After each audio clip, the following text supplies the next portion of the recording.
Suppressing your emotions is one of the fastest ways to destroy a relationship. It doesn't matter if it's a platonic relationship, a romantic relationship, or a professional relationship. When you bottle up your emotions, you'll most likely end up unloading them on someone who either has nothing to do with the thing that caused you to feel those emotions and has no power to fix what's bothering you. For example, you're angry at your boss and you end up yelling at your kids. Or you do unload your emotions on the right person, but you do it in a completely wrong way.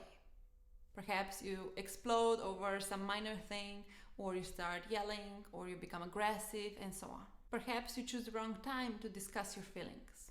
For example, something about what your partner did has been really bothering you for days.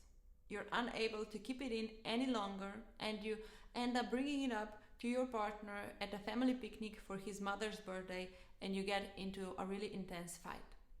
So, bottling up your emotions and then dumping them on someone else doesn't work. It hurts you both, and your relationship. But the problem is that we're usually not aware of doing it. We usually aren't aware that we are bottling up our emotions. So, what are some of the signs that you may be suppressing your emotions, and what can you do instead of bottling them up? Hi, I'm Katya. I'm a psychologist and psychotherapist from Slovenia, and I'm here to help you skyrocket your self-esteem. Make sure you subscribe. Here are the most common signs of bottling up emotions. You tend to blame others. Instead of acknowledging how you feel and taking responsibility for your responses, you tend to blame others, and you convince yourself that others are making you feel the way you do. For example, he always makes me so mad. Another sign is distracting yourself when you feel unpleasant emotions. Instead of acknowledging and dealing with your emotions, you start avoiding them by distracting yourself. Another sign is feeling uneasy when others are showing their emotions.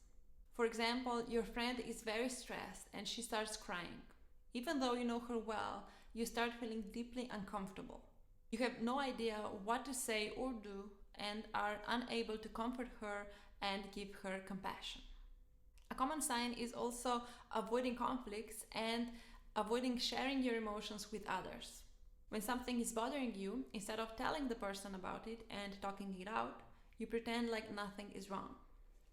And the final sign, a sign that I see all the time, is when someone asks you how you feel. Instead of telling them how you feel, you start telling them what you think or what you're going to do and stuff like that. For example, a client of mine wanted to surprise her husband because she knew he had a stressful few weeks. One day she came from the office earlier and she made his favorite lunch and a delicious chocolate cake. She imagined his surprise and delight. But when he came home, he was in a bad mood.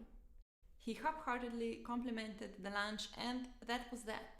When I asked her how that made her feel, she didn't say she felt disappointed, sad, perhaps lonely, or angry. What she said was, "I thought about all the work I put into this lunch. I decided to never surprise him again. Then I just went to bed." So instead of expressing her feelings, she just hid behind her thoughts, and she avoided having to deal with the deep disappointment that she really felt. So these are the most common signs of not dealing with your emotions. So blaming others, being distracted, feeling uneasy when others show their emotions, avoiding confrontation, and talking about what you think instead of how you feel. But what is so bad about bottling up your emotions? A study from 2011 showed that bottling up emotions can actually make you more aggressive. In this study, researchers asked the subjects to watch classic movie scenes. In the first group, the subjects were asked to suppress their emotions and to show no emotional reaction. The second group was free to express their emotions however they saw fit. Afterwards, the first group showed more signs of aggressive behavior than the group where the subjects were allowed to feel their emotions. The research shows how people who hide and suppress their emotions later act out aggressively. For example, a man not showing his true feelings when talking to his mother-in-law later ends up picking a fight with his wife over some minor thing and ends up yelling at her. Another reason why it doesn't pay to suppress our emotions is the fact that we end up missing unpleasant emotions as well. We aren't able to just pick which emotions we'd like to feel. For example, today I'll take some excitement, some love, a lot of happiness, but no anger or sadness, please. It doesn't work that way. If you suppress your anger or your sadness, you end up suppressing your happiness as well. You cannot just pick a specific emotion that you want to suppress in order to protect yourself. If you suppress one emotion, you end up shutting down your entire emotional life. You cannot choose. It's all or nothing, the good and the bad, or I should say the pleasant and the unpleasant. Because all emotions, even the unpleasant ones, have a purpose in our lives and can be healthy for you. So what can you do instead? How to not bottle it all up? The first thing is to stop blaming others. Stop blaming others for your emotions. Your emotions are yours.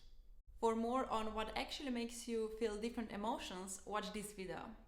The second thing is to learn about emotions. As I've said, all emotions serve a purpose in our lives. Anger isn't bad, neither are sadness or fear. Make sure you understand the meaning of unpleasant emotions and how to deal with them. I've made several videos on unpleasant emotions and how to deal with them, and you can check them out here. And the third thing is to get to know your emotions and yourself as a result. The first step to having a handle on your emotions is to acknowledge them. So take a few moments and ask yourself 4 questions. The first question is, what am I feeling? What am I feeling right now? Take your time with this question. Identify the emotion you're feeling. We often feel emotions in our bodies as well. Try to feel the emotion through your body. Where in the body do you feel it? Is it your stomach, your chest, head, shoulders, legs? The second question is, can I let this emotion be? Can you just let it be without suppressing it, without trying to fight it and make it disappear, without trying to solve it? Can you let it be without judging yourself for feeling it? Just observe it for a while and let it be. The third question is, how can I offer myself some compassion? Acknowledge to yourself that you're having a tough time, you're in pain, and that is something very human, something that everybody experiences. Be kind to yourself. And the fourth question is, can I let this emotion go? Now that you've listened to your feelings and given yourself the space to really feel them, can you let them go? Can you hear what your emotions were trying to tell you and then gently let them go? So the 4 questions were, what am I feeling right now? Can I let this emotion be? How can I offer myself some compassion? And can I let this emotion go? During the day, check in with yourself about how you're feeling. Ask yourself how you feel as often as you can. A great way to start expressing your feelings in a healthy way is also to start journaling. You can write the answers to these 4 questions on a piece of paper. You can write other stuff you feel as well. A great way is also to start talking about your feelings, let's say with a friend, partner, family member, or therapist. The more you do it, the easier it gets. Did you like this video? Share it with someone who might find it helpful too. And make sure you subscribe. Thanks for hanging out with me throughout this video. I hope to see you again really soon.